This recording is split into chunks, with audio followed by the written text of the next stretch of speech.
Da 18 mesi sono in prima linea nella lotta alla pandemia, un carico di lavoro che ha messo sotto pressione gli ospedali che non hanno mai sospeso le altre attività essenziali come l'oncologia, la chirurgia d'urgenza e tante altre specialità. I medici in queste settimane sono nuovamente sotto stress perché mentre le strutture ospedaliere si iniziano a svuotare di pazienti Covid, tornano ad aumentare gli accessi in pronto soccorso. Chiaramente la difficoltà di lavorare in un ambiente difficile, in un ambiente pericoloso, ha portato i medici ad avere grandi momenti di depressione, grandi momenti di pressione,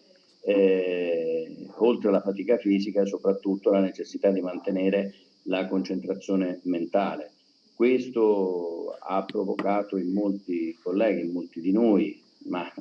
posso dire anche per quanto mi riguarda, delle difficoltà. La vita stravolta professionalmente, ma anche sul fronte degli orari e sul piano familiare, l'incubo di portare il virus a casa e contagiare i parenti, la paura ma allo stesso tempo il ruolo fondamentale di curare e infondere speranza ai malati. Per tanti medici un carico di stress enorme, per questo l'Ordine dei Medici di Padova ha preso una decisione importante. Per cui abbiamo pensato di avere uno sportello psicologico a disposizione dei colleghi e delle colleghe in difficoltà,